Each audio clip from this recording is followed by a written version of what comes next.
reconnaissant de bien vouloir regagner vos places.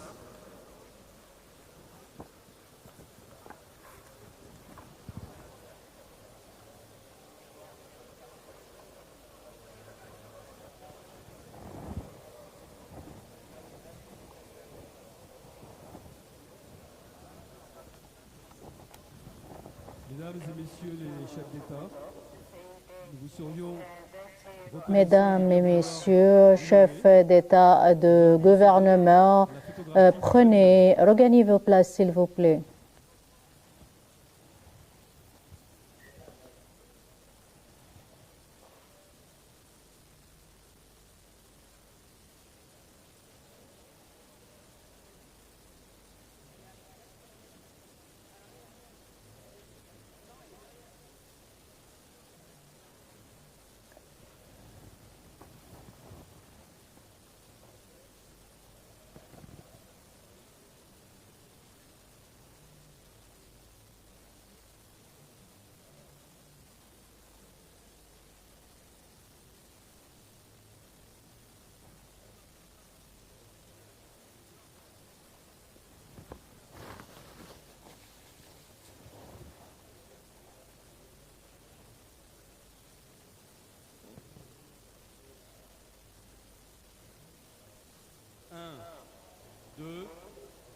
Merci, mesdames et messieurs les chefs d'État. Je vous remercie infiniment. Regagnez vos places, s'il vous plaît. Avant de reprendre vos travaux, on va reprendre les travaux. De pouvoir vous montrer quelques moments forts. Donc, nous avons le plaisir de vous montrer des moments forts de la journée d'hier. De vos tables rondes, de vos conversations qui ont eu lieu ici même. Nous avons réalisé des réussites au cours des dernières séances d'hier. On va voir un film maintenant.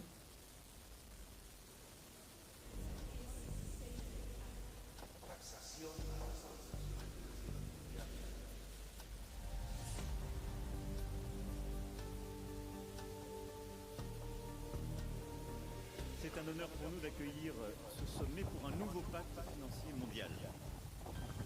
As you are considering a new finance pact, let's put people above profit. And Emmanuel, I've left you for last, because privately I call this the How Dare You Summit. How dare you? How dare you upset the order? How dare you step out of your crease and summon us all to this inflection moment? There is now the beginning of the understanding that poverty and time cannot be separated. That education and time cannot be separated. En 2023, plus de 750 millions de personnes ne mangent pas à leur faim.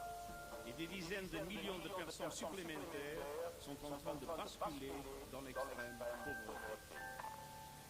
For Kenya, for example, we pay $10 billion every year to service our debts. If I had $10 billion every year for development in Kenya, instead of paying debt, it would make a huge difference. Les propositions qui nous ont été données, c'était des maturités de crédit faibles, des taux d'intérêt élevés, 12%. Il a fallu qu'on donne des garanties personnelles. Dans des cas comme ça, nous donnons des garanties immobilières. C'est-à-dire, si le projet ne marche pas, on est mis dehors. Il y a 4 éléments très simples que je voulais poser en début de cette conférence. D'abord, le premier principe, c'est que jamais aucun décideur, aucun pays ne doit avoir à choisir entre la réduction de la pauvreté et la protection de la planète. Deuxième principe, chaque pays doit choisir souverainement son chemin. Troisième principe, nous devons assumer un choc de financement public. Et puis le quatrième principe, c'est qu'on a besoin de beaucoup plus de secteurs publics.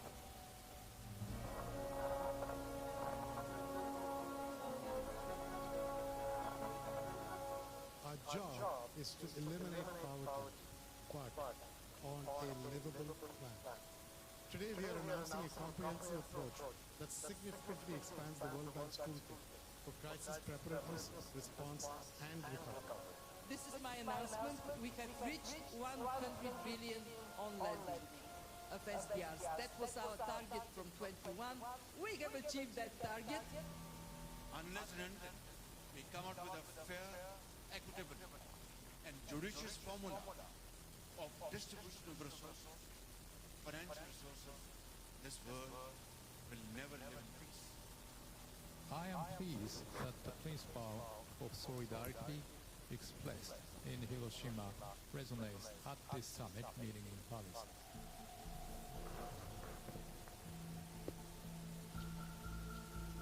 We argue, and you will know strongly, that we now need a universal vulnerability index. We've had 100 years to do this. We now have 10. Notre défi est de développer des marchés de crédit pour la biodiversité qui peuvent soutenir les peuples et la planète. Now we have concessional for vulnerable middle income.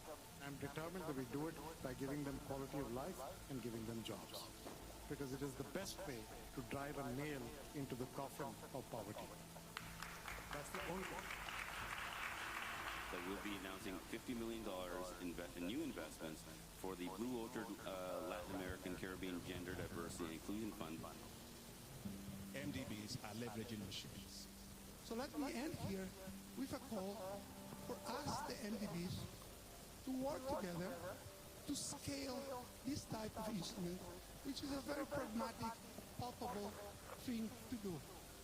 But I think it's really important to know that nature and climate are not two separate things. Mother Nature, Mother Earth didn't create an endless list of acronyms. It doesn't recognize them. It sees nature, including climate, as one ecosystem.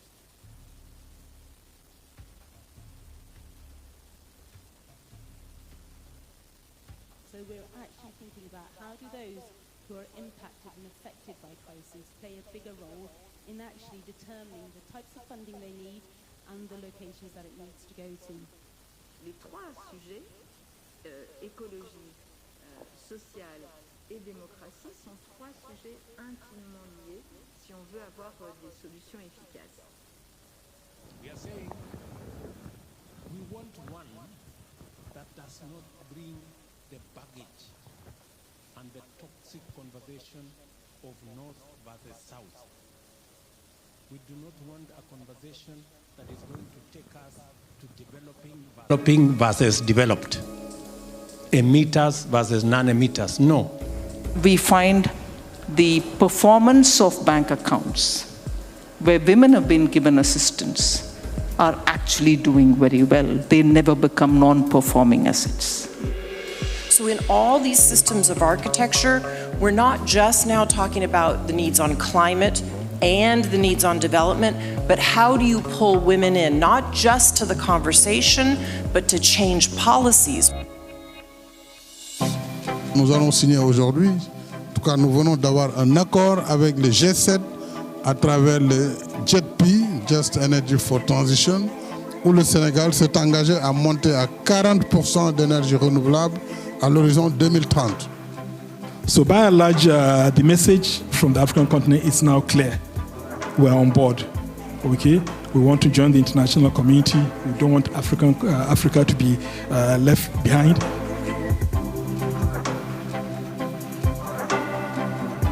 For us to be successful in what President Macron wants to do here, we have to have regulators in the room. So here we are. Touché.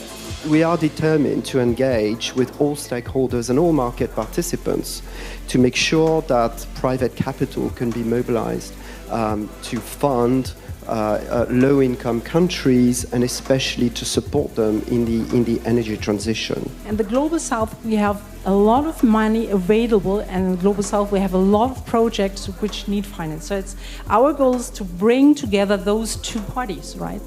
So let's be imaginative. Let's build a task force that can look at all these financial possibilities, these sources, whether it is a tax on transaction, on the financial transaction. Let us agree to pay the aviation tax.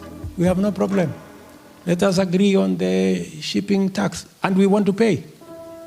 We don't want anybody to pay for us. We want to pay our percentage. I wanted to propose is that we look at global carbon pricing, because that could, of course, generate much, much more funding. Only 4%, only 4%, it's almost nothing.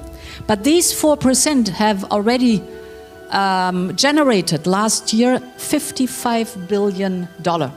Voy a poner el Fondo de Clima como institución, que ha sido hasta ahora raquítico. Unos ingresos adicionales que tendrían que salir como una taxación a las transacciones financieras mundiales. In March in Gabon, we had the pleasure of joining President Macron, the Rob Walton Foundation, in announcing a seed fund of $100 million just to get started, to jumpstart this process. Il faut donc faire profiter des pays comme le Niger des instruments de garantie de financement auxquels nous pouvons prétendre et réduire les primes de risque excessives.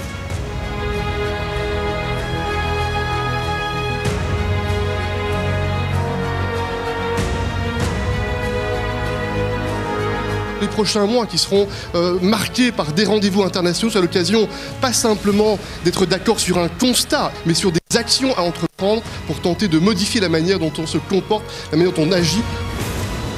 So my expectation is that we will agree in Paris and we will conclude in Nairobi.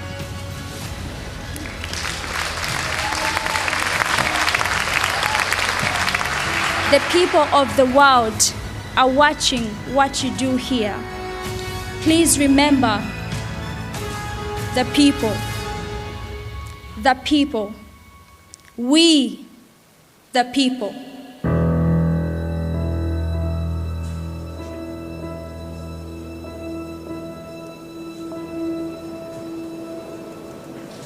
Monsieur le Président de la République,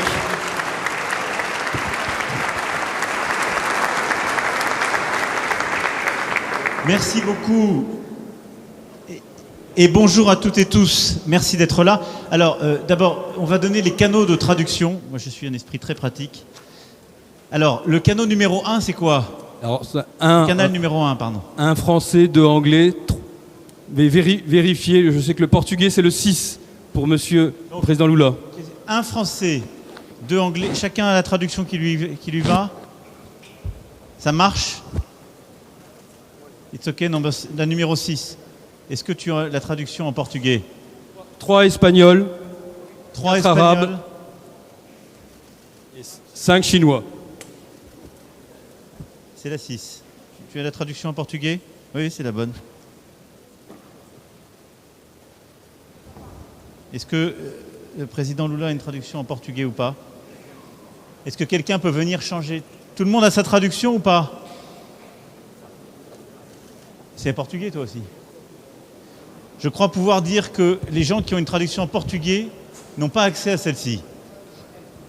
Je préfère vérifier avant de commencer, sinon on passe après. Toi, tu as une traduction ou pas? En anglais, toi. Channel 2. It doesn't work? Nous avons... Qui a des problèmes de traduction? La Guinée-Bissau, le Brésil et le Kenya. Oui, j'ai compris. Le Kenya aussi.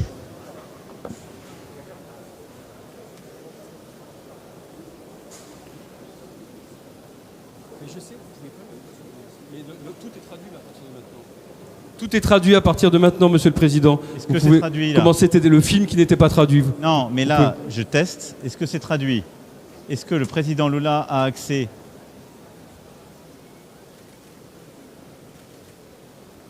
il faudrait que quelqu'un vienne.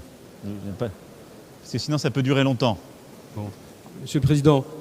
Non. S'il y a 3 présidents qui ne m'attendent pas à commencer par mon voisin, je ne vais pas commencer. Je n'ai pas l'habitude de prêcher dans un désert. Donc, il y a quelqu'un qui a beaucoup de pouvoir en ce moment sur nous tous, et c'est la personne qui maîtrise ces trucs de traduction. Si cette personne pouvait venir et vérifier les 3 objets défaillants, nous gagnerions. Non, le film n'était pas traduit. C'est comme ça qu'on règle les problèmes les plus compliqués. C'est bon. Est-ce que c'est bon? Le top a été donné. Vous pouvez y aller, Monsieur le Président. William, it's working? Parfait. Merci beaucoup.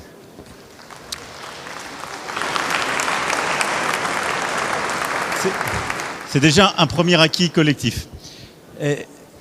Alors, mesdames et messieurs, merci beaucoup d'être là. L'objectif, c'est justement pas qu'il y ait une série de discours. Donc, cette session finale a plutôt vocation à animer des convictions. Et au fond, donc je vais m'asseoir pour ne pas donner la tentation à chacun de prendre successivement la parole en se levant, mais d'essayer de reprendre les discussions qu'il y a eu tout hier dans les groupes de travail, qu'il y a eu longuement hier entre les chefs d'État, de gouvernement et les chefs d'organisations internationales, et je les remercie pour leur participation au dîner de travail, qui est au fond d'essayer de dégager un nouveau consensus commun. D'abord, il y a eu durant ce sommet des choses très concrètes qui ont été obtenues. Nous avons finalisé les 100 milliards climat qui étaient tant attendus, été au rendez-vous des 100 milliards de réallocation de droits de tirage spéciaux qui avaient été promis en 2021, et je félicite tous ceux qui ont finalisé leurs accords ici. On a lancé un nouveau fonds pour justement la forêt et la nature en vue de la COP 28 qui a vocation à peu près à faire la même chose, c'est financer par les revenus qu'il dégagera les initiatives de préservation de la biodiversité et de la nature. Et puis il y a eu des avancées très concrètes, par exemple de restructuration de la dette zambienne ou la conclusion de l'accord juste, enfin de transition juste en matière énergétique pour le Sénégal. Et je félicite toutes celles et ceux qui ont conclu ces accords. Je ne veux pas être plomb, mais il y a une autre liste d'objets très concrets. Je crois aussi pouvoir dire qu'on a finalisé une feuille de route commune. Et je remercie tous les actionnaires et surtout les 2 dirigeants entre le FMI et la Banque mondiale, qui est vraiment un élément très structurant de la transformation de notre paysage, avec une meilleure coordination des travaux, une nouvelle ambition et un levier avec le secteur privé qui est clé. Au fond, ce qu'on veut faire avec tout ça et ces premiers éléments, c'est bâtir un nouveau consensus commun. Un consensus qui, en méthode, est construit par toute la planète. Les pays les plus pauvres, les pays en voie de développement, les pays à revenus intermédiaires, les grands émergents et les pays les plus riches. Et beaucoup de pays qui n'étaient pas autour de la table quand les institutions de Bretton Woods ont été inventées, à un moment où l'enjeu de la pauvreté n'était pas le même et où la question du climat et de la biodiversité était absente de nos débats, il faut bien le dire.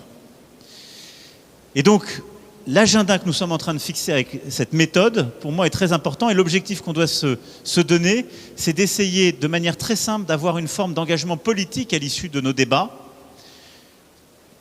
non legally binding, si je puis dire, mais qui décrivent une intention et un consensus sur lesquels, dans les prochains mois, de Nairobi à justement au G20 indien, en passant par la COP 28, jusqu'au G7 italien et au G20 brésilien, nous pourrons poursuivre cet agenda et le cristalliser par des documents plus contraignants. Mais là, en fond, on se dit, on est tous d'accord sur les mêmes choses. Moi, j'ai relevé au moins quelques éléments très simples. D'abord, on est tous d'accord pour dire, on n'a pas le droit de choisir entre ces agendas, et donc il faut faire en même temps la lutte pour réduire les inégalités, la pauvreté, la lutte pour prévenir le changement climatique et donc réduire nos émissions, traiter les conséquences de la vulnérabilité climatique et réussir à engager sur la biodiversité. C'est pour ça qu'il faut intégrer, par exemple, dans nos critères de soutenabilité de dette, la question de la vulnérabilité climatique. C'est l'agenda de Bridgetown. C'est pour ça qu'il faut intégrer des nouveaux financements pour la nature et qu'il faut avoir des contrats adaptés à chaque pays pour pouvoir justement traiter de toutes ces questions. Deuxième élément de consensus, et c'est un peu ce qu'on fait des contrats pour la préservation de la forêt et de la nature comme en matière d'énergie aussi, on veut une approche qui soit faite pays par pays. Parce que les modèles sont si différents. Au fond, nos institutions internationales, ce qu'on fait nous, ça donne des moyens, mais il faut ensuite que ça puisse être décliné selon les modèles de pays. Plusieurs d'entre vous l'ont très bien rappelé hier. Et c'est un peu la même chose qu'on a fait en matière d'énergie, qu'on veut faire en matière de biodiversité et autres. Troisième élément, on assume tous qu'il faut un choc de financement public conséquent. C'est pour financer l'éducation, la santé, les opportunités économiques et en même temps le changement climatique. Et donc pour ce faire, on a besoin de transformer nos institutions. D'abord, en acceptant d'y investir davantage, mais surtout en optimisant leur fonctionnement. Et là, je dirais 3 choses qui sortent de nos débats. 1, nouvelle feuille de route entre la Banque mondiale et le FMI, je l'évoquais. C'est absolument clé, c'est ce qui va nous permettre de traiter ces sujets, d'améliorer le fonctionnement. 2, meilleur fonctionnement avec les banques publiques, c'est ce qu'on a dégagé hier de Finance in Common. C'est un travail inédit où on met toutes les banques publiques de développement avec nos structures multilatérales pour travailler ensemble, pour éviter les superpositions et pour avoir plus de levier entre nos institutions financières et nos banques publiques, qu'elles soient régionales ou thématiques. Et 3, c'est absolument fondamental, on doit s'engager en parallèle vers une réforme de nos institutions financières. Je crois que plusieurs l'ont dit, il faut le dire, ça a été beaucoup porté par le G77, par plusieurs grands émergents. La gouvernance n'est plus adaptée au monde qui est le nôtre. Et comme on veut éviter une fracturation de ces institutions, eh bien on doit en adapter la gouvernance et travailler dès maintenant à une réforme en profondeur de celle-ci pour qu'elle soit plus juste, qu'elle soit plus représentative de ce que nous sommes et de l'état des forces en présence. Et il faut y aller. Et puis, je rajouterai un point, il y a eu aussi beaucoup de discussions sur, au-delà de ce que font les pays, de ce que font les institutions, l'idée d'une taxation internationale. Et donc ça a été porté par plusieurs, et personnel, je la défends, qu'elle soit sur les transactions financières, qu'elle soit sur le transport maritime, qu'elle soit sur certains autres modes. Elle ne fonctionne simplement que si elle est vraiment internationale. Et donc elle suppose un accord comme on a su le faire sur la taxation minimale, sans doute dans un cadre OCDE élargi, et l'OCDE est sans doute une plateforme très utile à cet égard pour finaliser le consensus et l'accord en la matière. Et puis dernier point, il y a eu quand même beaucoup de choses qui ont conclu à l'idée que nous devons sur ce chemin beaucoup plus mobiliser du financement privé. Il y a énormément de financement privé, on l'a vu hier avec les fonds souverains, les private equity et les asset managers. Simplement, il ne va pas assez vers les pays émergents, les pays à revenus intermédiaires et même les pays pauvres. Et donc on a besoin de finaliser, nous, des mécanismes, on y a beaucoup travaillé ces dernières années, de garanties, de prise de risque sur les premières pertes pour déclencher beaucoup plus de financement privé. Et ça, c'est un travail qu'on doit faire. Alors, la Banque mondiale s'est engagée hier à au moins un levier de 1 pour 1. Andrzej était même beaucoup plus ambitieux que moi. Pour dire quand on met 1 euro ou 1 dollar d'argent public, on doit déclencher au moins 1 d'argent privé. Mais nos banques, là aussi régionales, travaillent sur un agenda qui doit permettre de faire la même chose. Et on a besoin de mobiliser et de partager les besoins dans les pays concernés et cette mobilisation. Donc voilà un petit peu ce que je voulais récapituler de nos travaux. Ça commence à construire quand même les termes d'un nouveau consensus avec des nouveaux instruments, beaucoup plus d'argent, une nouvelle méthodologie, mais aussi un chemin vers une réforme en profondeur de la gouvernance dont on a besoin. Alors, face à cela, je voudrais surtout que les panélistes qui sont là pour conclure puissent revenir plus longuement sur ce qui leur tient à cœur. Je voulais peut-être commencer par le Premier ministre de Chine, Li Qiang. Votre pays, la Chine, a démontré son engagement à investir pour le développement et en même temps aussi sur la protection de la planète avec l'adoption du cadre de Kunming-Montréal sur la biodiversité. À vos yeux, comment conjuguer ces deux objectifs et comment justement conjuguer cet agenda pour nos concitoyens, nos compatriotes et pour la planète? Je vous donne la parole.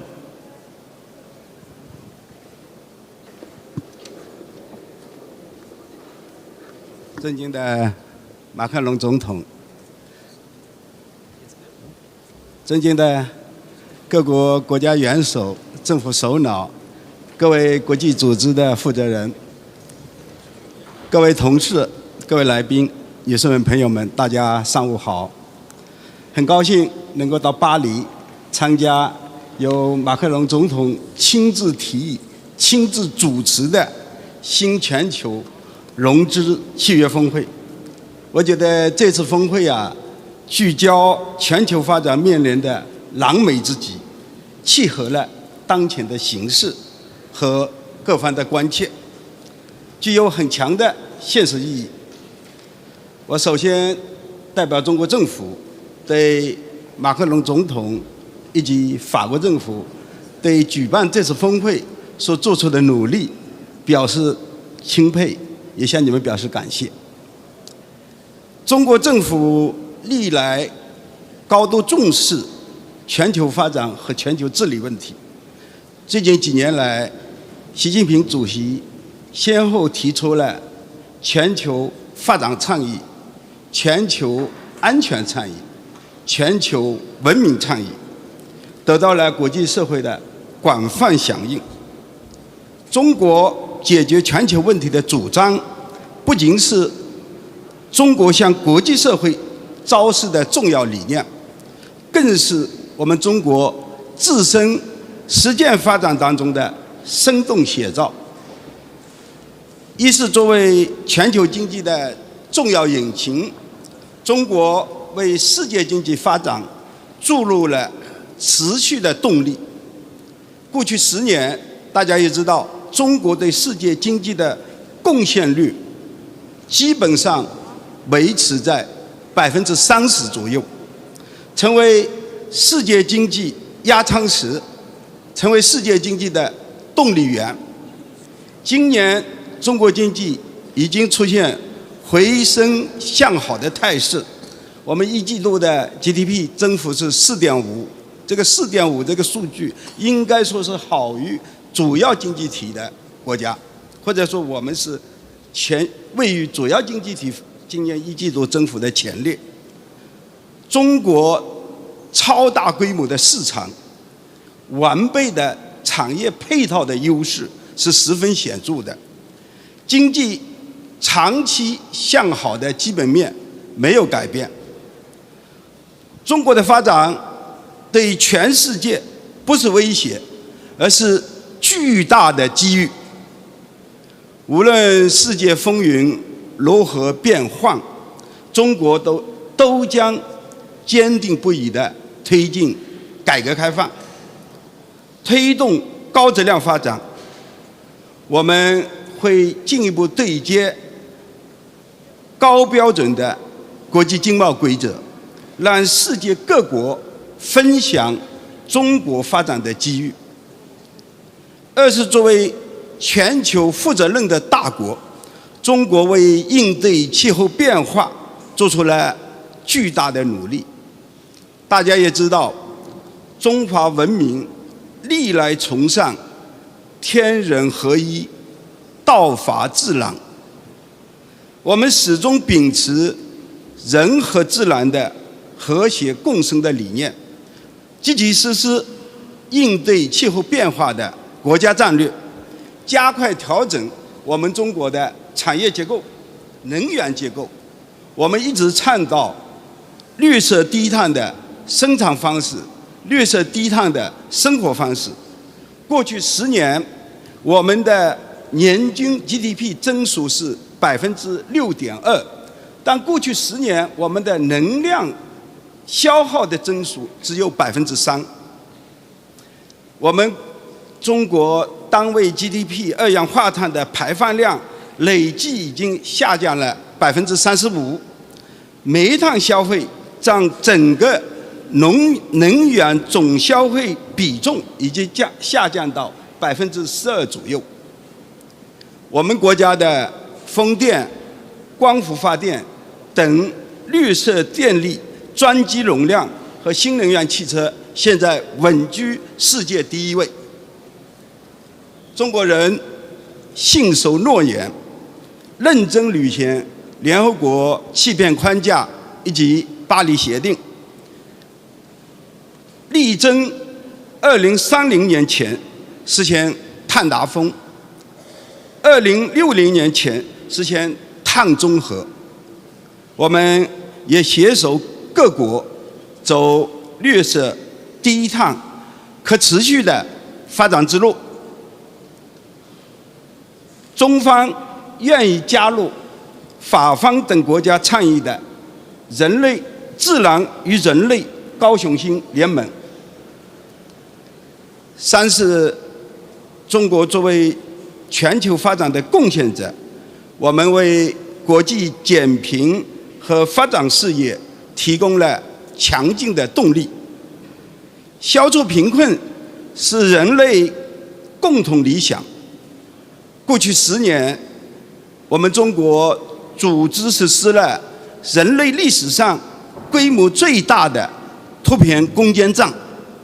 我们有近1亿人口实现了脱贫，解决了困扰中华民族几千年的绝对贫困问题。这是我们国家对全球减贫事业做出的巨大贡献。同时，中国深化全球减贫合作，是20国集团暂缓最贫困国家债务偿付倡议的最大贡献方。我们还债的总额度已经超过了40%。中国有一句谚语：“一人难挑千斤担，众人能以万重山。”面对巨大的全球发展融资缺口，作为最大的发展中国家，中国呼吁国际社会精诚合作，携手行动，共同破解发展中国家，特别是脆弱国家的难题。在这里呢，我想简单提3点倡议：一是坚定推进全球金融治理改革，为发展中国家创造稳定的金融环境。中方愿意同各方携手构建公正高效的全球金融治理格局，为发展中国家提供更友好的国际融资环境。同时，我们会不断地完善全球金融安全网，加强国际宏观经济政策的协调，减少负面外溢效应。国际货币基金组织、世界银行等国际金融机构也要落实好20国集团领导人共识，完成新一轮的份额和投票权的改革，提高新兴市场国家和发展中国家的话语权。我的第2点倡议是坚定构建全球发展伙伴关系，为发展中国家提供更多的发展资源。国际社会应该共建团结、平等、均衡、普惠、高质量的全球发展伙伴关系，广泛动员发达国家、发展援助机构以及私营部门、非盈利的基金会等各方面加大资金、技术等发展资源的投入。发达国家要承担好发展的筹资首要责任，切实履行向发展中国家提供援助和资金的承诺。发展中国家也要推进相关改革，提升自我发展的能力。在气候变化这个领域发达国家应该正视其历史责任，根据共同但有区别的责任原则，切实加大对发展中国家资金支持力度，以公共资金为主，尽快兑现1000亿美元气候资金的承诺和适应资金翻倍承诺，并且能够制定2025后发达国家新的集体量化资金目标。我们中国也将继续以务实的举措，力所能及的为其他发展中国家提供多种形式的支持。中国愿意与包括国际金融机构和商业债权人在内的各方一道积极参与减缓债行动。我们是要本着共同行动、公平负担的原则，有效、系统、全面解决这一问题。我最后一个倡议，第3个倡议是坚定推进经济自由化和自由贸易，为发展中国家注入新的增长动力。中国愿意与国际社会一道，共同营造有利于发展的开放环境，促进贸易和投资自由化、便利化，旗帜鲜明地反对贸易保护主义和各种形式的脱钩断链，维护全球产业链、供应链的安全和稳定。同时，要进一步扩大产业和投资合作，鼓励跨国公司、大型企业在发展中国家能够更多的直接投资，促进发展中国家深度参与产业分工和产业合作，拓宽发展空间，增强发展动能。今年是中国和欧盟建立全面战略伙伴关系20周年，中欧关系发展站在了一个新的起点上。中国人历来主张求同存异，天下大同。 between the European Union and China and the 20th anniversary, and we are working within the European Union to minimize disagreement and work all together for the sakeness of the world, particularly when they are facing and the world is facing the uncertainty. And of course, we hope to build a joint ground for cooperation, and we will look for the DM goal. The accountability is only for the whole world, and the space of development, we cannot just left anybody behind. Let's work in the spirit of partnership and solidarity in order to escalate our pace in progress and development. Thank you. Thank you very much, Prime Minister. I have a request, and then I'll give the floor to the following speakers.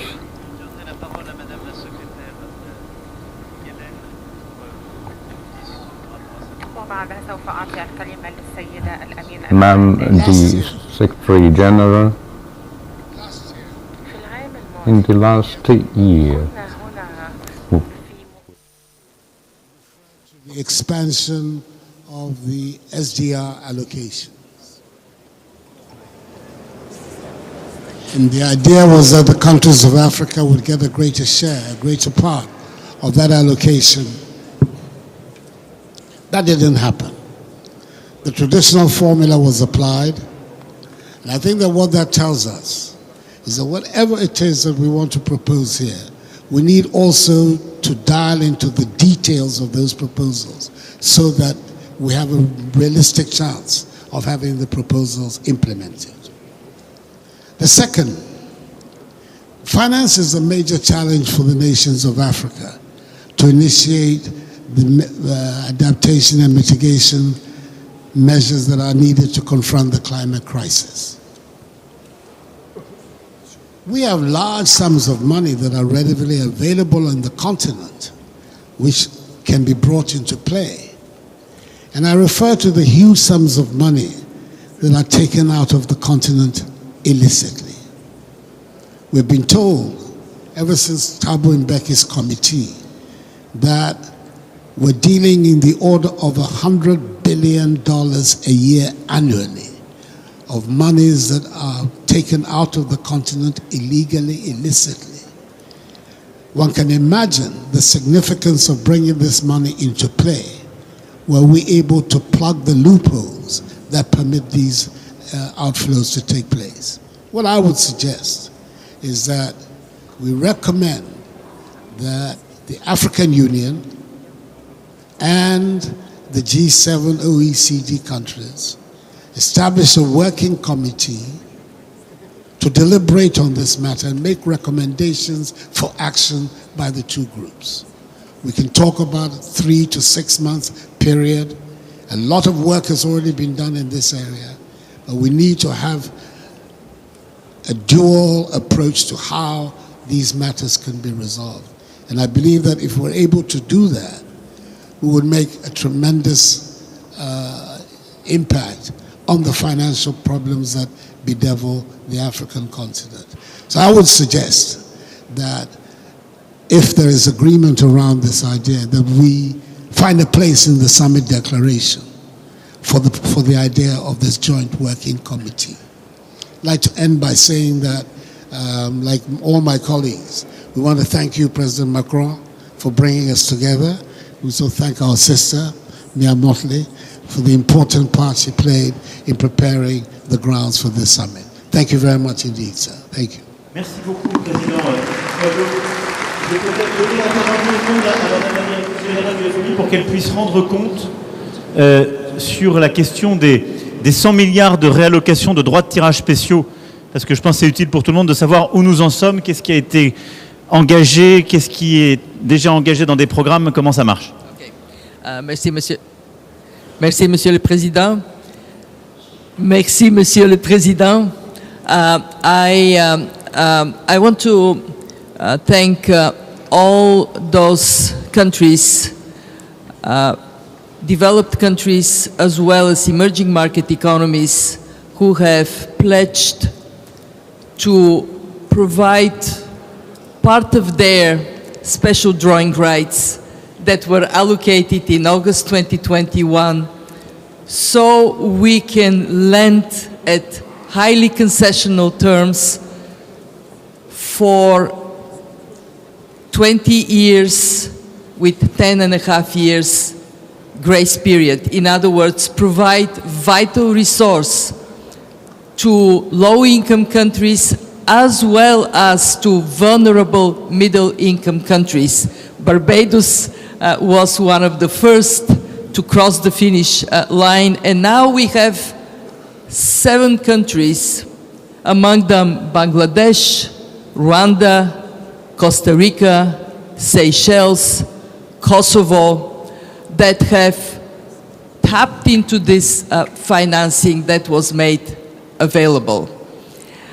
Mr. President, I want to clarify that we have made, through the SDRs, 2 separate decisions. Number 1, provide allocation of $650 billion that was distributed across our membership, proportionate to quotas countries hold. Number 2, and that was, I want to remind us, that was in the midst of COVID, when liquidities was short, where countries were desperate for fiscal space. We can only do this because of the strength of 190 members.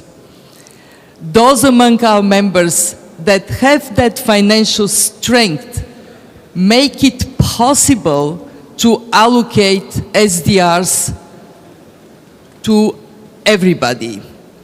And that allocation at that time lifted up by somewhere between 2 and 6% of GDP fiscal space in countries that are around this table.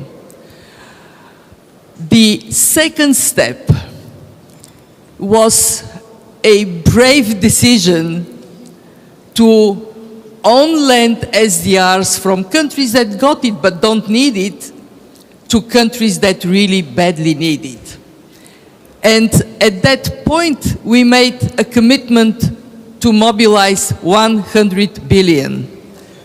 That commitment now is fulfilled. We have these pledges, and I want to recognize France and Japan They provide 40% of their SDRs. Also China provided a pledge of 28% of their new allocation of SDRs. We are making this work, and not only we are making it work, but it works for matters the most, unleashing private finance for climate action. The Barbados case, we have a coalition of development banks, the Resilience and Sustainability Trust of the IMF, that helps provide first loss guarantee, so private capital is mobilized. And Ajay, we are doing it in this particular case. It is indeed 1-to-1. But we have an ambition to learn and do better. The same is in the case of Rwanda.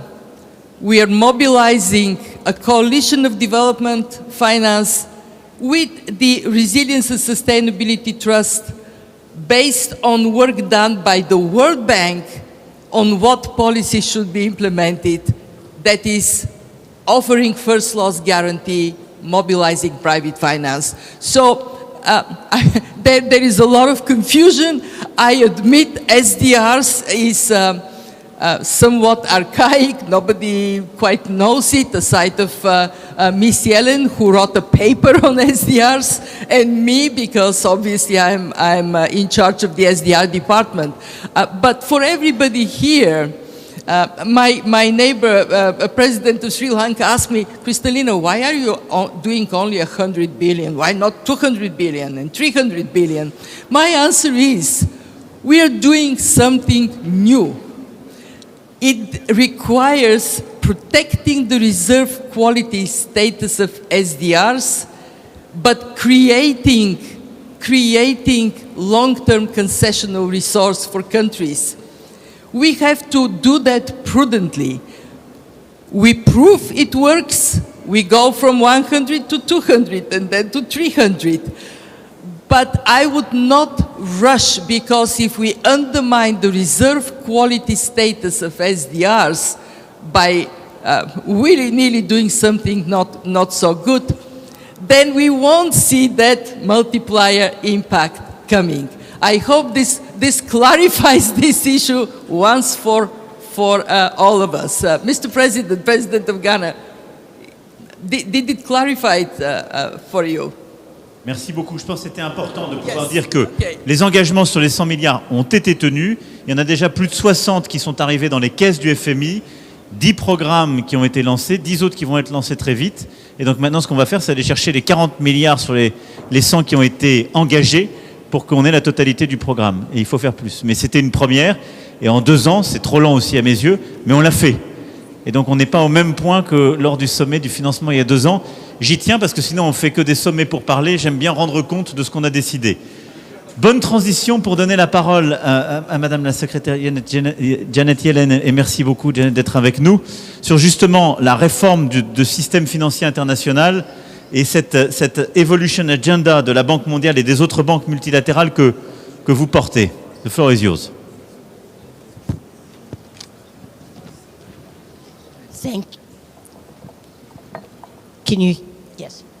Thank you, President Macron. Thank you for your hospitality, for your leadership.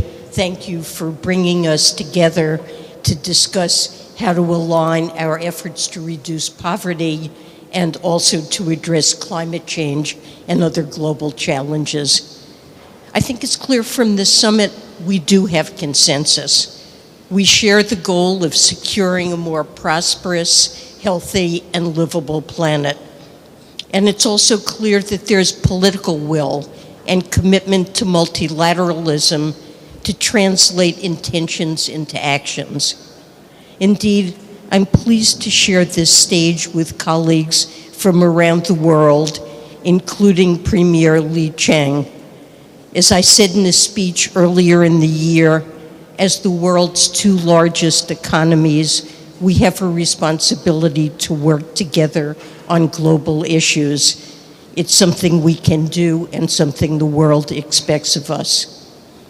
Last fall, we launched an initiative to evolve the multilateral development banks, and I'd like to focus on that work. We want them to be able to better address global challenges like climate change, pandemics, and fragility and conflict. Now, during this process, we have heard concerns that there must be a trade-off between addressing these challenges and accelerating, focusing on global issues may retard our ability to invest in health, education, or poverty alleviation. Some wonder how the MDBs can do more of one without doing less of the other, given limited resources and capacity. But I strongly believe that's a false choice. The MDBs need to do both, and they need to do both well. And that's because countries can't make sustained progress on poverty eradication and the Sustainable Development Goals if they don't build resilience to global shocks. And if there's one thing that's certain, and we have seen repeatedly, these shocks will surely come. Indeed, global challenges are increasing in scope and complexity. They disproportionately affect the poorest and most vulnerable, and they're intimately intertwined with national challenges. And these are not hypothetical concerns. We see the consequences playing out in very real ways for people all around the world. Climate change is dampening agricultural yields. It's driving food insecurity in many parts of the world. And I saw this on full display when I visited 3 African countries earlier this year. Indeed, the smallhold farmers I visited in Zambia described the toll that extreme weather events and floods are taking on their livelihoods. And they didn't make any distinction between national challenges and global challenges. In addition, threats to global health disrupt entire societies and economies, and the pandemic really led to the first global increase in extreme poverty we've seen in decades. And conflict not only causes immense human suffering, it also stunts economic growth and contributes to significant displacement of people across regions. So these are problems that are not contained within national borders and cannot be solved by countries acting alone. They're fundamentally global problems. And that's why we think it's imperative that we evolve the multilateral development banks to respond to global challenges with speed and with scale. And doing anything less would be a disservice to the rest of the development agenda. The World Bank is in the midst of accelerating progress on the evolution agenda, and President Bonga has spoken at length about this effort. And we already do have tangible, concrete results thanks to this initiative. The World Bank has updated its mission to account for the fact that addressing global challenges is critical to achieving its twin goals of eradicating extreme poverty and boosting shared prosperity. But in addition, the World Bank is integrating global challenges now into its diagnostic work, its country engagement, and its corporate scorecard. And those organizational changes should help to ingrain work to address these challenges into the World Bank's DNA. And the bank is responsibly stretching its balance sheet and pursuing innovative measures to unlock up to $50 billion in additional lending capacity over the next 10 years.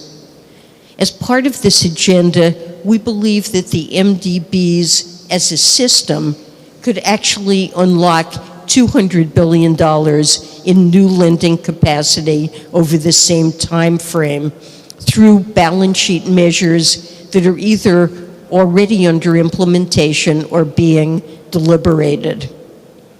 And we began the Evolution Initiative at the World Bank, but we've always recognized that maximizing its impact requires an evolution across the entire MDB system and beyond to cover the funds. The MDBs are vital multilateral tools to help us face the demands of our changing world, but really they would be more effective if they worked better together as a system, each operating with its relative strengths and expertise, and in concert with others, and also in better partnership, and this is of course important, with the private sector, with civil society, and with philanthropies. And we've discussed during this summit creative ways in which we can bring private capital in and at scale to work cooperatively with public institutions, the MDBs, and others. I believe we have the necessary ingredients to make real progress: political leadership, creativity, innovative financing mechanisms, and the openness and courage to learn from the past, as well as to forge new solutions for the future.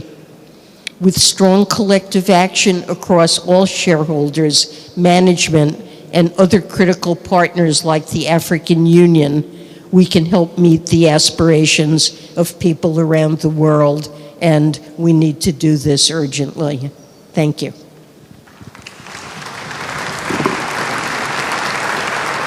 Merci beaucoup.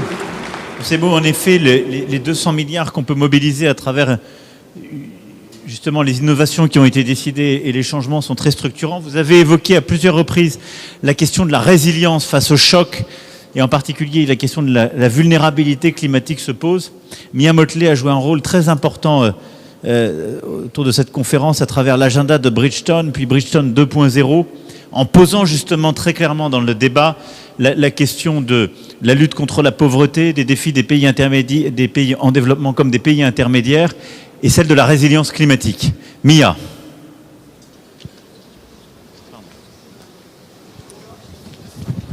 Thank you very much, Emmanuel. Je voudrais commencer, pardon, je te coupe la parole. I just wanted to start by conveying a message of solidarity to Barbados and all the colleagues of the region, because as you are here, and I want to thank you here for your leadership and your inspiration, your country was hurt by a big hurricane very early in the season, and please convey our regards, solidarity to your people, and we will be here for sure for whatever you need. But thank you for being here. Thank you very much, Emmanuel.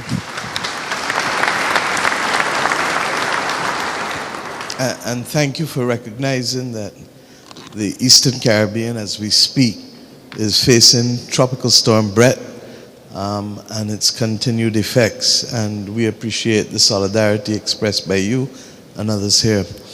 I think we can claim movement. The issue will always be now, are we moving fast enough and with enough scope? The ambition has certainly increased in the last 2 days. And I think we've heard from the statements this morning from Secretary Yellen, from the Prime Minister of China, from yourself, from the President of Ghana, from Kristalina, that there is the political consensus that this issue is bigger than each and every one of us, and that we have to be able to work together to be able to make a difference. The multilateral development banks will have to change how they do business, and I think that is accepted. The last statement by Secretary Yellen that recognizes the possibility of working with the private sector and philanthropy to boost its capacity to meet the challenges of global public goods is really the issue. We've been talking about climate, but let us talk about the pandemic. The reality is that whether you take the numbers given by the pharmaceutical companies of at least 1 billion, there are 10 pathogens that we need to scale up work on to be ready for phase 2A in the event of a challenge so that we can move with speed. There are 5 pathogens that we need to deal with antimicrobial resistance. That is going to be the biggest problem that the world will face by 2050 in terms of killing people, and that will reverse a century of medical progress. What is needed is somewhere between 1 billion, if you listen to the pharmaceutical companies, and Ngozi, your commission, 10 billion. That is, if we take the higher number, the cost of 30 F-22s. That's what it is. And therefore, the choice for us to put that money aside is too simple for us not to do it. We all went through COVID, and we all saw how COVID decimated each and every one of us, carrying some countries back 2 to 3 decades. So I ask us to recognize that the moment has come for this to be the new decision point for what an international bank for reconstruction and development looks like in the 3rd decade of the 21st century. It is not the 5th or 6th decade of the 20th century. Secondly, I want to thank us for being able to realize the promises that were made. And that's important in keeping trust. But I fear that if we don't go to Dubai with a record, we will lose the trust of the global population. Dr. Sultan spoke this morning. I think the time has come for us not to speak in silos anymore. And it therefore means bringing together, just as we've come together in Paris as global leaders with the international organizations, that we need now to sit down with the private sector leaders across oil and gas, across renewable energy, across finance, insurance, transport, if we are going to find a common problem, a common solution to our problem, unless there is a plan to go and live on Mars. We do not have a choice. And I hope that this urgently, when we need to, well, we need to now. Rules are made by us. They're not made to break us. We are made to shape them. And if we can't shape the rules in this time as others shaped them before, then we will be the ones accountable for what potentially can be the worst reality of mankind. To believe that human species will exist forever, and to believe that failed societies don't happen, is to assume an arrogance that is not reflected in our history. And I trust, therefore, Emmanuel, that we will leave here with a greater commitment to ensure that that urgency takes place. I believe also that geopolitics and national politics cannot be allowed to stand in the way of this great crisis. If you cut each of one of us, we bleed. We have the same needs. And we therefore, as the Prime Minister of China just said, recognize that we have to find the common bounds and bridges where we can work together. This matter of the climate crisis is the panacea to be able to allow us to fight off the global politics and the domestic national politics. And I fear that if we don't act with alacrity, then we will see too many people losing their lives and livelihoods. So we leave Paris not with speeches simply, but with a commitment, as the President of Ghana said, to get down into the granular detail to make sure that that which we agree here can be executed. I'm satisfied that the start is correct with respect to the mobilization of the 200 billion, but we know deep down that's not going to be enough. And hence, the parallel discussions for the reform of governance must take place. The last point that I want to make is this.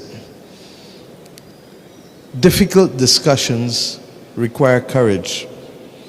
And the most difficult discussion that we face is how do we shape a world in the image of the countries of today. Regrettably, it means that each of us must give up some space if we are to shape that new world. And because we don't want to give up space, we now are forced to, because of the outside and existential challenges. That is actually the way of life.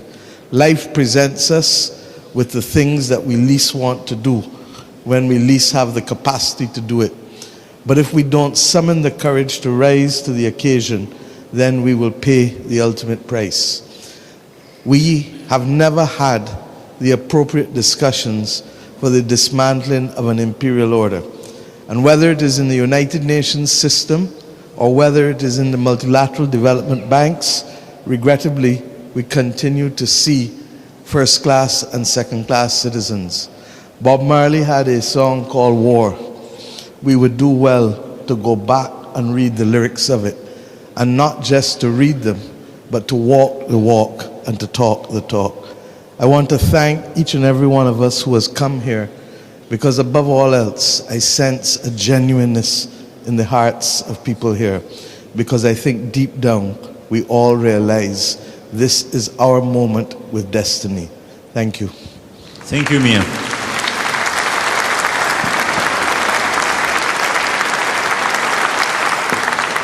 Thank you very much.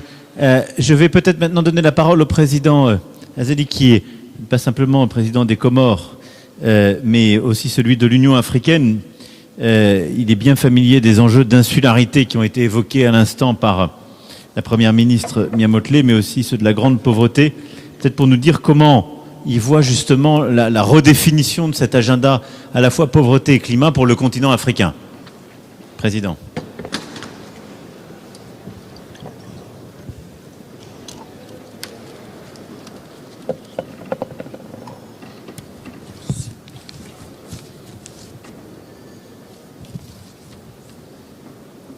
Merci, mon cher frère, de me donner la parole. Encore une fois, on dit chez nous, trop de viande ne gâte pas la sauce. Merci beaucoup pour l'accueil chaleureux et les dispositions que vous avez prises, vous et votre épouse, pour que notre séjour se passe dans un cadre agréable, aussi bien dans le déroulement des travaux, mais aussi dans les moments où on se retrouvait. Donc, très sincèrement, Monsieur le Président, merci beaucoup. Et tout a été dit, et j'ai beaucoup apprécié les interventions des uns et des autres par rapport à l'optimisme que nous avons tous pour aller de l'avant. Donc, j'espère, comme vous l'avez dit tout à l'heure, qu'on se donnera les moyens dans les prochaines rencontres de faire le bilan. C'est-à-dire que ce soit au G20, que ce soit à la COP28, que ce soit au G7, partout on va se retrouver, puisque maintenant on est dans un monde unique. On se permettra de faire le bilan, puisque les sujets qu'on a abordés ici, c'est des sujets d'actualité qui ne peuvent pas être diversifiés. On doit les gérer ensemble. Donc, merci beaucoup encore. Et comme vous avez dit que je suis le président de l'Union africaine, je demanderai à vous tous à ce que le prochain sommet G20 qui va se tenir à New Delhi, que l'Afrique soit acceptée comme membre à part entière du G20. Merci beaucoup de cette demande. Et je crois beaucoup que beaucoup sont déjà prononcés. Mon frère Lula, il s'est prononcé, mais je demande aussi d'être mon avocat par rapport aux autres pays qui ne sont pas encore prononcés. Monsieur le Président, on a pris note des discussions qui ont été faites ici. Et très sincèrement, il y a beaucoup d'espoir. Il y a beaucoup d'espoir, mais comme ça a été dit maintenant, donc l'espoir est permis, mais il faut de la prudence. But we also need to be cautious about everything that's said. We have to make sure that we give ourselves necessary resources to achieve these goals. And there's good news there, because there are other countries or in Africa or elsewhere have been quoted as being able to contribute. So I think this proves that we're all going to move in this journey together. So as you know, we all went through COVID together and we learned a lot from this. It taught us that we're together in this. We can't close our eyes when our friends, neighbors, or enemies have a problem, because security affects all of us. Climate security, when the climate goes wrong and breaks down, it affects all of us, and we know what the consequences of this is, why we must follow this closely. And even if in your countries you're better off, you have to realize that it's important to help others to get better off. That will reassure us all. So, whether we're talking about Europe or Africa, we need to address all the issues together. We have many fronts open, but we have to mobilize on all of them. As the President said, we can't close our eyes on any problems. This is why, President, even if there is war in Ukraine and there are problems in Africa, the solutions will be found together, being fully aware that if we take all the necessary measures, we will achieve our goals. Much has been said here, but I think there is a lesson we need to take away, which is security, and that means young people. You know the problems we have in Africa with high percentages of young people, but they're going to be the drivers of development. If we don't take care of them, that will turn against us, so that will hold us back from our goals. We know about immigration. It affects all of us. We know what the root causes of that. It's because there are no opportunities for the young people, because and that is the result of what we're saying here.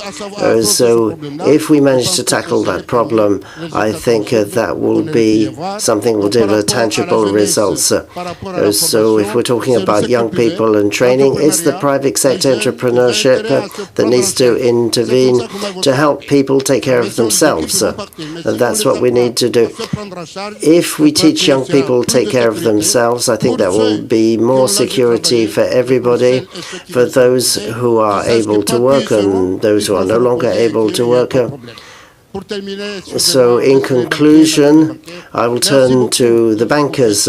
Thank you for what you're doing, but most of the time, when you go to a banker, you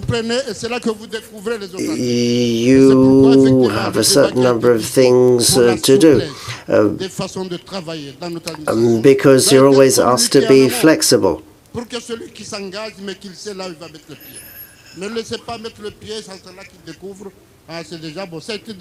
We have to be very careful, as we said. In any case, thank you very much for your hospitality. Thank you, all of you, for your participation, your input.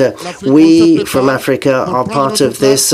We are going to play our role. We want to have our voice heard. The Africa Free Trade Area is something that we're asking your support for. You've committed to this, and I hope that will happen. Thank you very much. Thank you very much. Thank you, President Assoumani. Well, thank you very much for telling us more about the African continent. Now I'd like to turn to President Al-Sissi, who is organizing the energy transition in his country and in partnership with the European continent. So which are the necessary conditions for successful impact, and how you see we can articulate fighting against poverty in a country which has 105 million inhabitants, and increasing and rapidly increasing demography, and which is conducting this energy transition.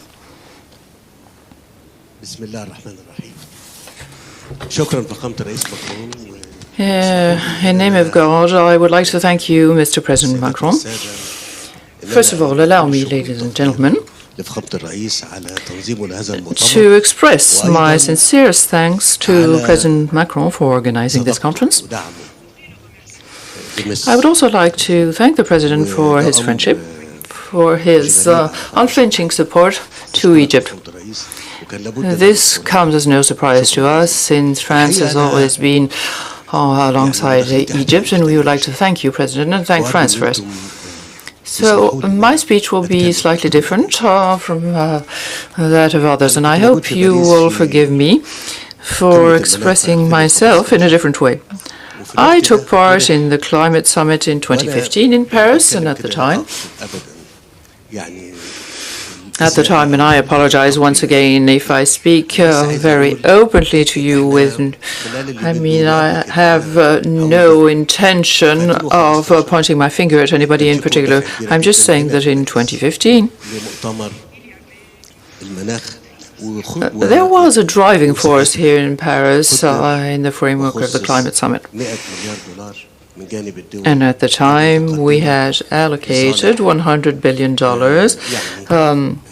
and those funds were allocated by developed countries, and they were allocated as a contribution from those countries to climate action in developing countries, and this on an annual basis.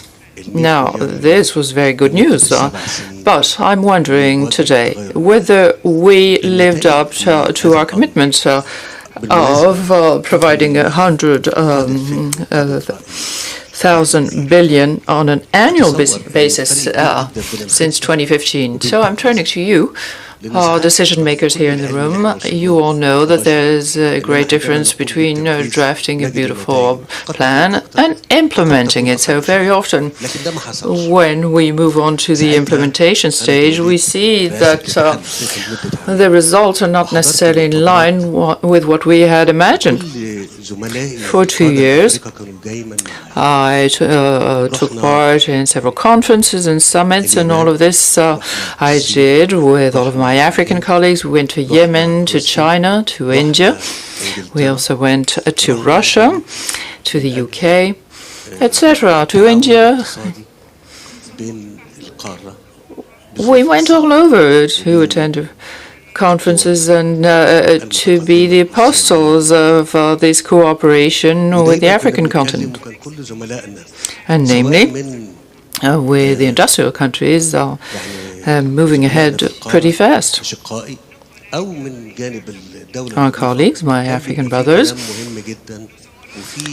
and our counterparts in the different countries which welcomed us, discussed matters at length. There was a clear will to do good, and everybody was prepared to cooperate. But I'm speaking today not on behalf of the African continent, but as a representative of a country taking part in this big conference. So I would like to say the following. There are two parts.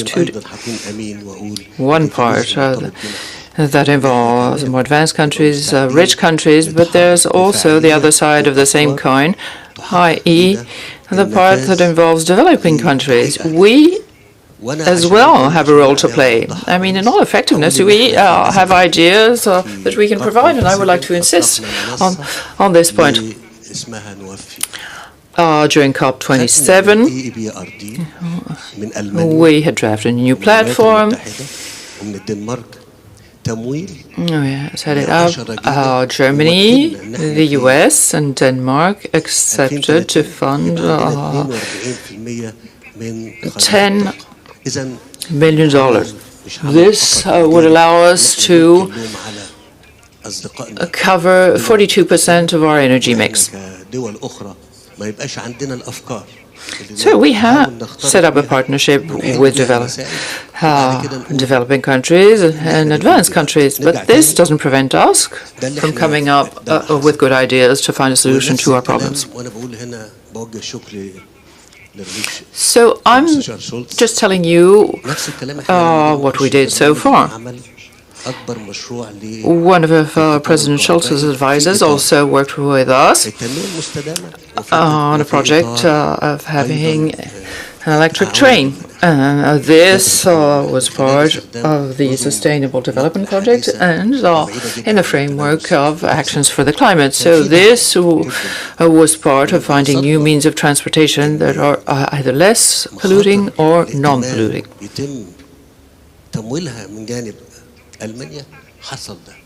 So we discussed guarantees, guarantees to be given to creditors, and the fact that Germany would take these risks on board.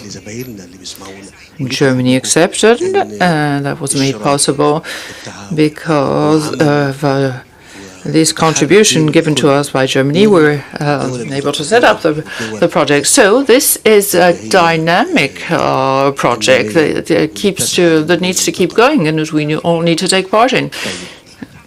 Developed countries keep trying to advance and hope for a better development. So I'm asking myself the question, is the challenge we're facing clear to all of us? We've seen when the world realizes that we had a challenge in common, i.e. the COVID pandemic, that we mobilized ourselves all together, and we saw how the measures implemented were effective to fight the pandemic. So when the danger is well defined and the challenge is spelled out, this allows us to advance more effectively. Let me give you the example, our example in Egypt. I'll be very brief. Generally speaking, we hear many promises, and leaders in our developing countries are used to promising a better world, and whenever there are upcoming elections. But I did the exact contrary. I promised my people to work day in, day out, and to keep on working, and I will only be happy when we will have inaugurated a project, when we will have implemented it. Allow me to conclude, Mr. President, by saying the following now. Leadership is all about responsibility. So we have advanced countries, rich countries, in terms of resources and technologies, and these countries need to live up to their responsibility towards the poorer countries. So we're talking about an ethics-based responsibility and even a political responsibility. So as for the topic we're discussing today, at the time we had talked about 100 billion in contributions, and that was in 2015. So I turned to the President of the European Union and I made the following offer. We have a suggestion to set up a fundamental infrastructure on the African continent, and the improvement of this infrastructure will be key to our success. So I had said that there would be, for example, an amount allocated out of those 100 billion, a given amount allocated to the African continent. So I said, no matter what the amount is, but we want not it to be in terms of donations. These funds need to be allocated in other ways as well. And this amount needs to be allocated to projects. So I invited German companies, for example, to come and take stock of the situation themselves and to see in what kind of projects these amounts, the earmarked amounts, were going to be allocated in infrastructure projects, for example, no matter what the amount would be. So French companies need to see as well where the money was going to go, what it would be invested in, and this goes for any other countries, China and any other advanced countries. So believe me, we often mention human rights, and I fully agree on how important they are. But what I want to say is that for the last 10 years, we've seen clandestine migration from Africa towards Europe. 1,700 people die every year in this clandestine migration movement. Women, children, they were forced to migrate because there was no hope for a better life in Africa for them. So if this carries on, they will carry on trying to migrate towards Europe. In Egypt, we have 9 million. 9 million people we welcome every year into our country. And I would like to thank you because France has always provided an important contribution to all of these important topics. So I thank you once again, and I apologize if I was too frank in my speech. Thank you very much. Well, thank you very much. This is very consistent with the agenda followed by Chancellor Scholz with a compact in Africa. And now give the floor to Olaf Scholz and thank him for being here and attending this conference. Thank you. I think it's a very important meeting we have here and had yesterday.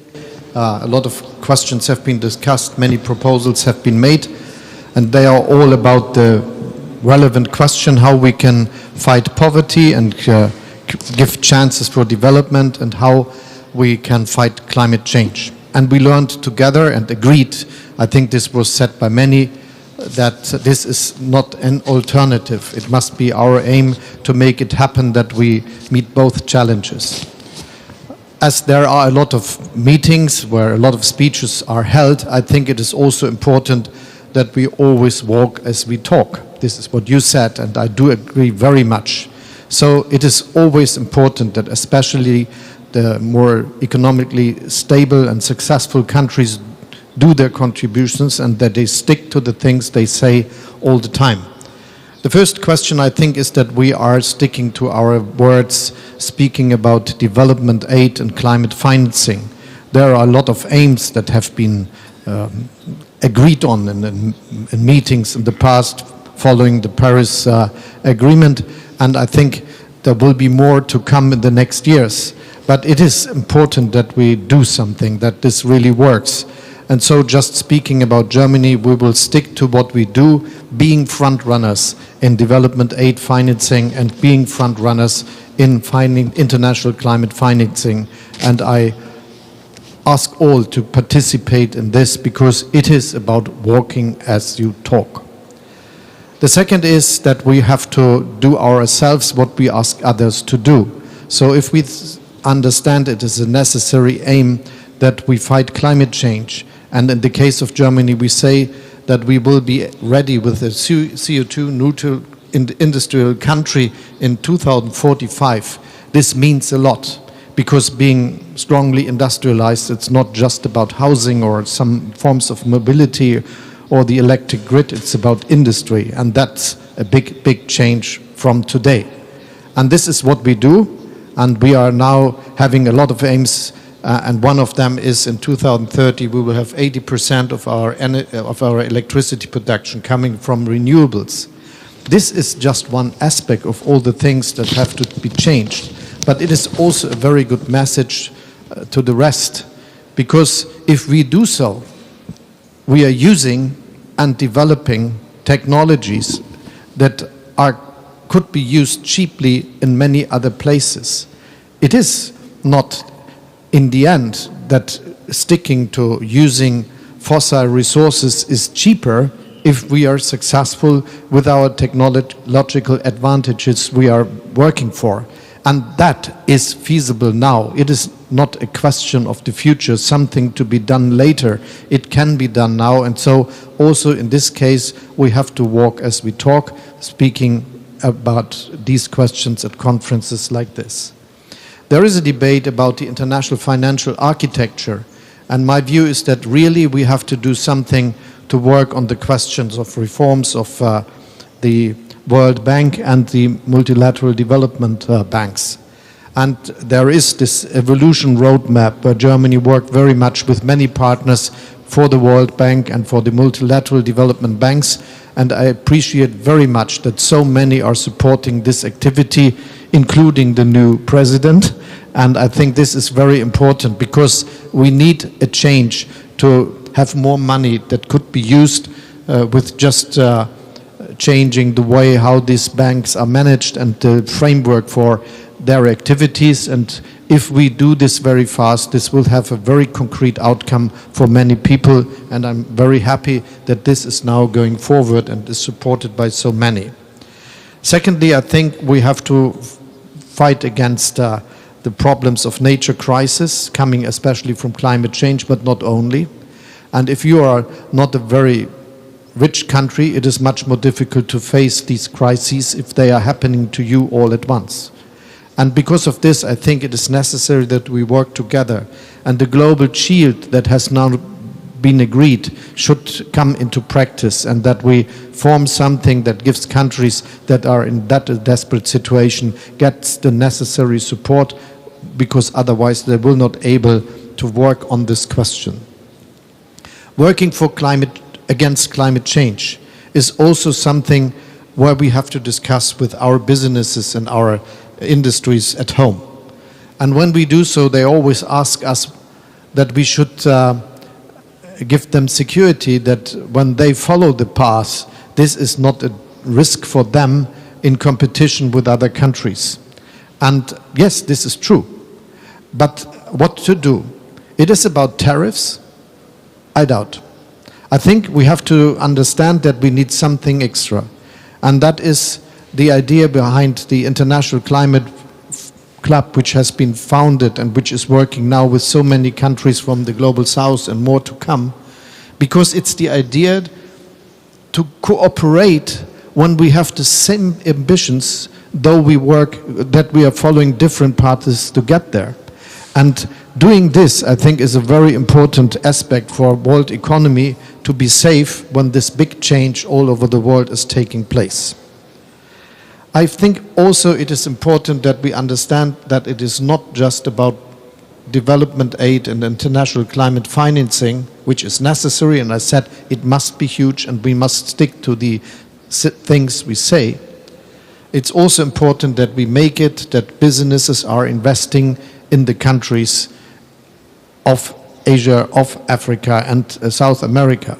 If they don't do so, we will not have enough means just with public subsidies to get where we want to go. And creating an atmosphere where this works, I think, is very important. And especially looking to Africa, I think the compact with Africa is the idea that is working into this direction. And I'm very happy to see many of you in this meeting we will have in Berlin with the compact in Africa, which is important. I would like to repeat what I had the chance to say yesterday. I think we also have to understand that there is a need for change in trade policies and the way how we act.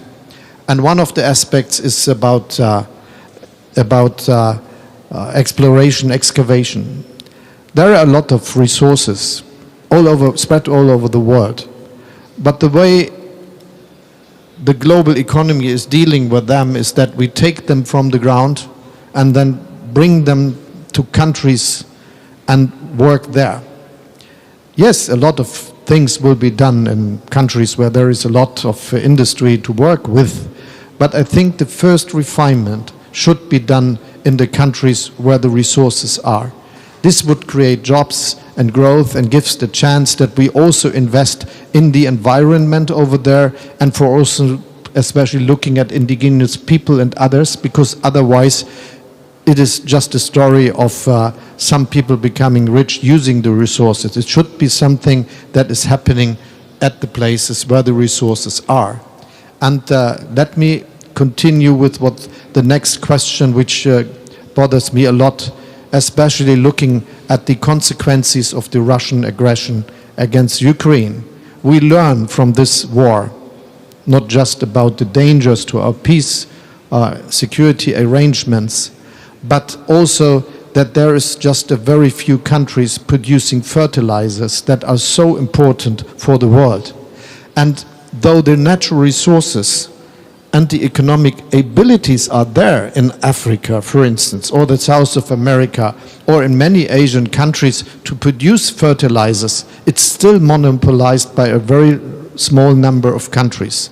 And I think discussing about fair development should include the idea of creating factories for fertilizers all over the globe so that we have a more resilient structure and that we can help many people to get there. So my view is we have to take our responsibility for the globe. We have to stick to our words. We have to walk as we talk. But if we do so, I think there's a good chance that we make our place a better world. Thank you. Merci beaucoup, Olaf. Well, thank you very much, Olaf.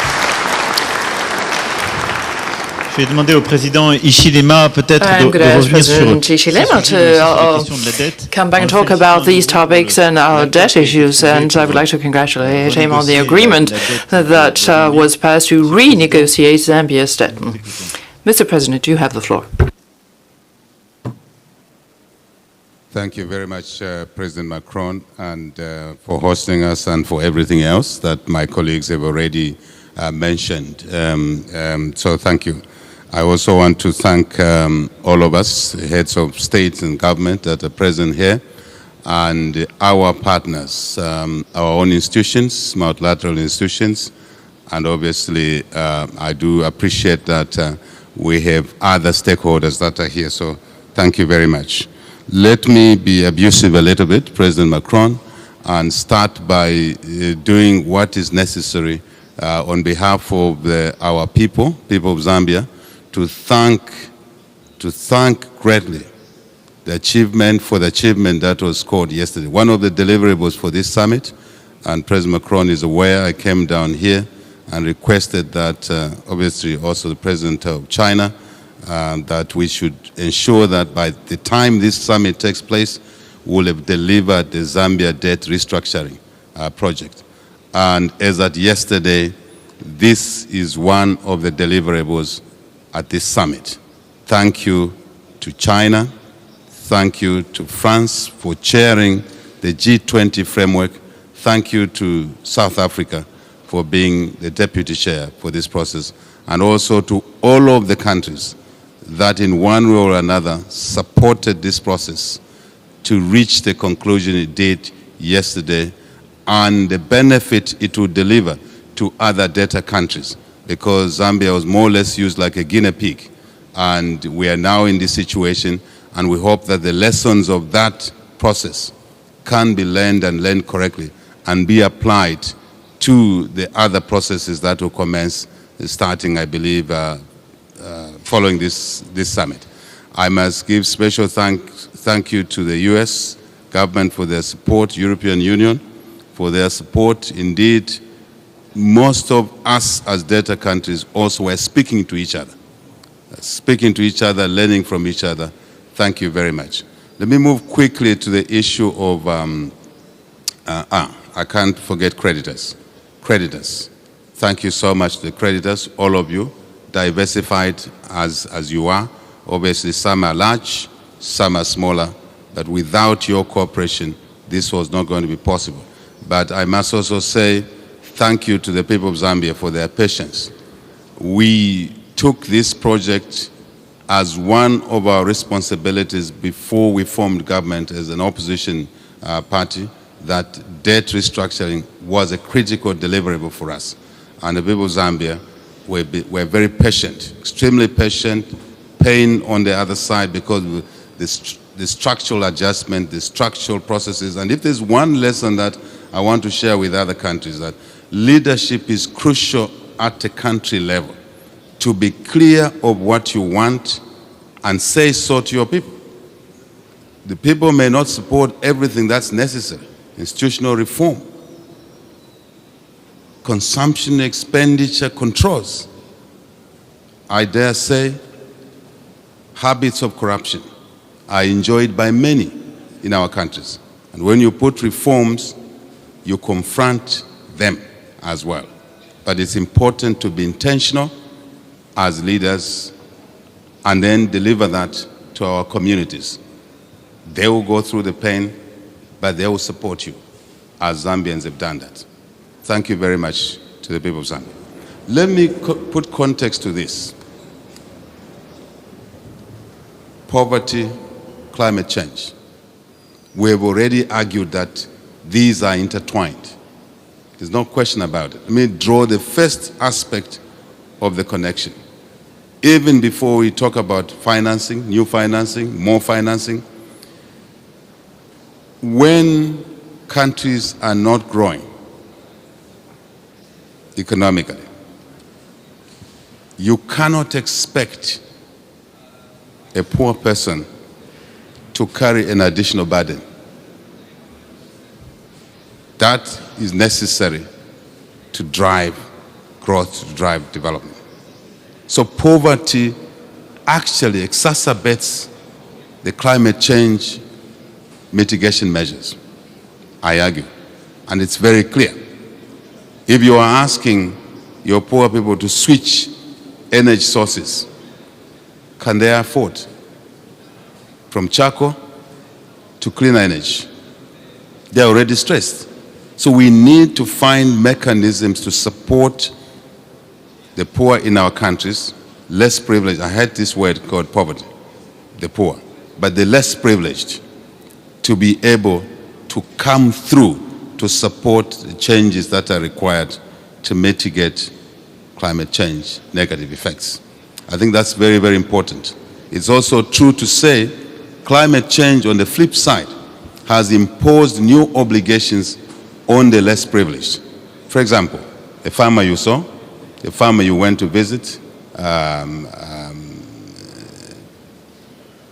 Secretary Yellen, Treasury Secretary Yellen, before they could on 1 hectare produce, 2 hectares produce enough for themselves and an excess for sale. But climate change measures have made it one season, the same rain season, one part of it is a drought. When the rain comes, it's a flood. One season. What chance does that farmer have? They absolutely don't have. So as we talk about climate change mitigations, financing, support, technology, farming methods, issues of genetics in agriculture, early maturing varieties, I'm just giving an example. Context are important to consider. So it's not just laying the resource envelope on the table. It is digging inside that envelope. How do we apply that envelope in order to take care of the challenges that have arisen from climate change? And therefore the investments being directed in those specific areas that will produce results that will assist the less privileged to first produce food for themselves, to also produce excess for revenue to look after their households. But also it's important to look at water harvesting as an area of investment, to look at irrigation. Chairman Chancellor, the technology comes in and it's all there, it's available around the world. It's a question of pulling it together and targeting it.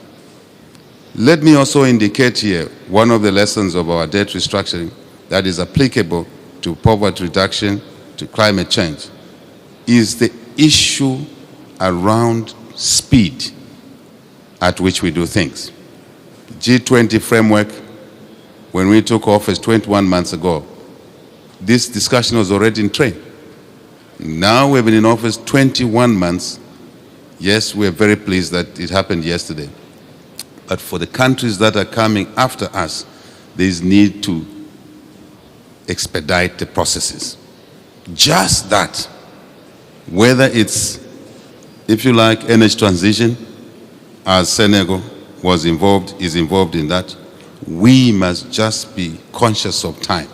Every day we don't deliver these things that are within our control, we are basically increasing the cost and the damage gets compounded.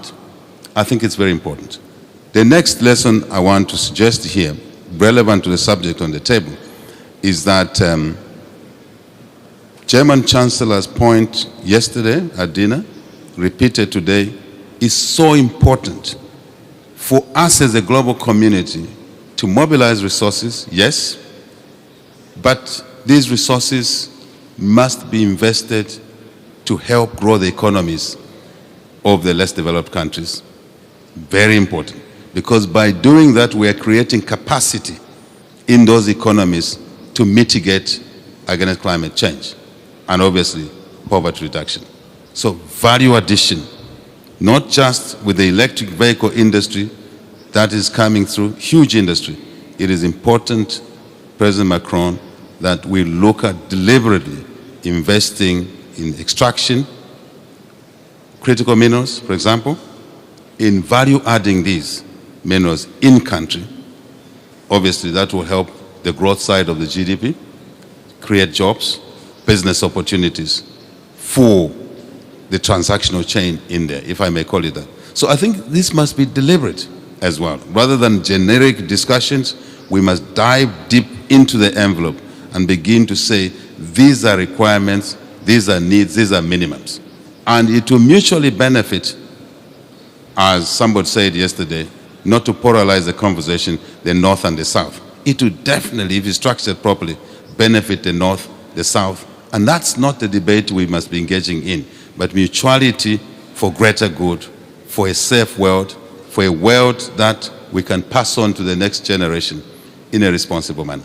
Lastly, I simply want to indicate that I like the spirit of partnership that I hear. I like what I hear from leaders, all of you who have spoken. I think that's the way it should be. But the thing is now to pull all this in one basket, draw an action plan, which is time-bound, and we get a job done. If the political leadership is there, business leadership is there, decisions are clear, we now need to get our technical people not to sit on the work that needs to be done. So supervision, monitoring is important. Lastly, and this is the last one really, I want to thank what I hear from the Chinese Premier, what I hear from Secretary Yellen, and indeed all the leaders that have spoken on the issue of conflict. We cannot achieve what we want to achieve if we allow our global community to focus time, resources, everything, technology, on conflict. I think there's a duty for us all to keep our individual countries peaceful, out of conflict, and not export instability to other countries, neighboring or far away. As we now know, instability anywhere is instability everywhere. I think it's very important that we work on that issue and focus the resources, focus the time, and all the other capital provisions on the development agenda to mitigate climate change, to reduce poverty. And I must also indicate here, the cost of capital must sit in this basket, that it must be lowered. The inequity around the cost of capital, Africa, for example, pays the highest cost of capital, is not correct. It doesn't help anybody at all. It just worsens the situation. We must address this situation. Thank you very much. Thank you. Thank you. Thank you, President. Je vais maintenant donner la parole au président du Brésil, Lula, et puis une demande de Cyril Ramaphosa pour Afrique du Sud. Président, sur votre vision justement de cette transformation de l'architecture et du système financier international pour traiter à la fois la question de la pauvreté et du climat. La parole est à toi.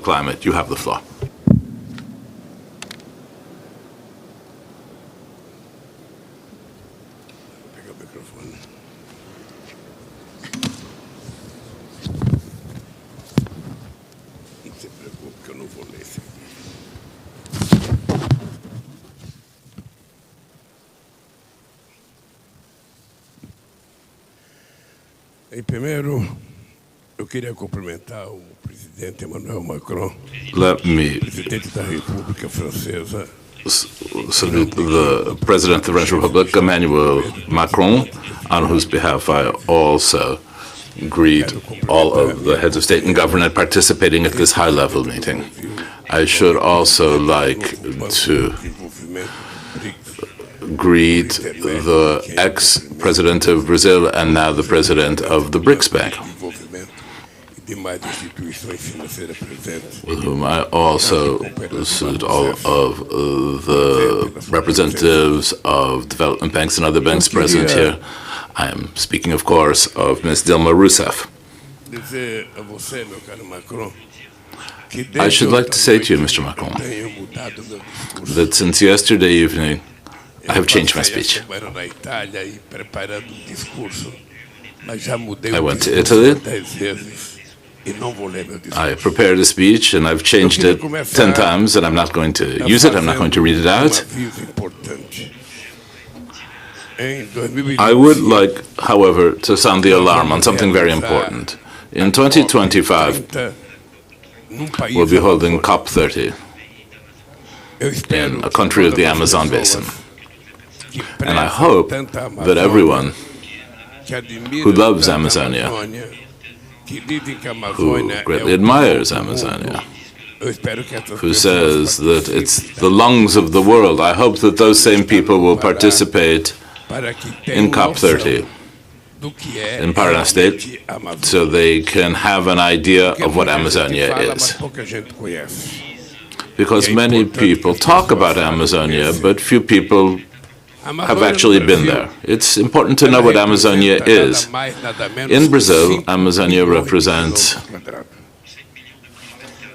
5 million square kilometers.